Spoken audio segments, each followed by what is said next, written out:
अस्सलाम वालेकुम दोस्तों, मैं हूं बाबर अंसारी।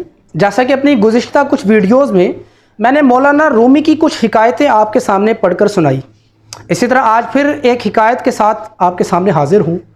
मौलाना रूमी फरमाते हैं कि चंद दोस्तों ने हिंदुस्तान की सैर व सियाहत का प्रोग्राम बनाया, तो जाते हुए एक अक्लमंद आदमी ने उनको नसीहत की कि बेटा, जब तुम सैर को जाने लगे हो तो रस्ते में तुम्हें जंगलात, वीरान और बयाबान का भी सामना करना पड़ेगा।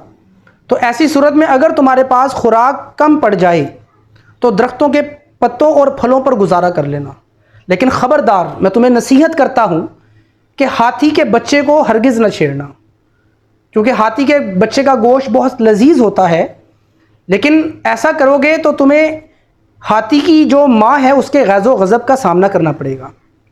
उन दोस्तों ने उस अक्लमंद आदमी की नसीहत को सुना और कहा हम इंशाल्लाह इस पर अमल करेंगे। वो अपने सफ़र को चल पड़े। रास्ते में उनको जंगलात का सामना करना पड़ा, वीरानों का सामना करना पड़ा, बियाबान का सामना करना पड़ा। जो खुराक वो लेकर गए थे वो जल्द ही ख़त्म हो गई, और उसके बाद जब उनको खुराक की कमी का सामना करना पड़ा तो वो परेशान हो गए। इसी तरह वो जंगल से गुज़र रहे थे कि उनकी नज़र हथनी के बच्चे पर पड़ी, जो कि मोटा ताज़ा था। उसका गोश्त देखकर उनके मुंह में पानी आ गया। उन्होंने सोचा कि क्यों ना हम इसका लजीज गोश्त खाएं।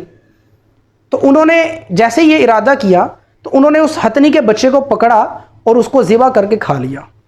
वो गोश्त बहुत ही लजीज था। जैसे ही वो गोश्त उन्होंने खाया तो उस गोश्त की खुमारी से उनको नींद आ गई। लेकिन उन दोस्तों में एक ऐसा दोस्त भी था जिसने अब उस अक्लमंद आदमी की बात पर अमल किया और गोश्त खाने से परहेज़ किया।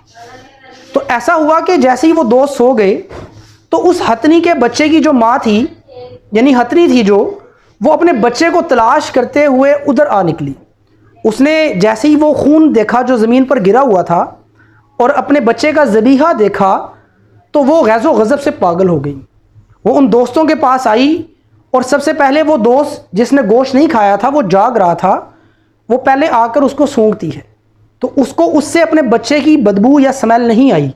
और बाकी जितने दोस्त सो रहे थे उसने उनके गिर्द 3 दफ़ा चक्कर लगाया, और जब उसको यकीन हो गया कि इन्हीं लोगों ने मेरे बच्चे को ज़िबा किया है और गोश्त खाया है, तो उसने उनको अपने पाँव तले कुचल दिया। मौलाना रूमी ये हिकायत, मज़ेदार हिकायत पेश करके हमें नसीहत करते हैं।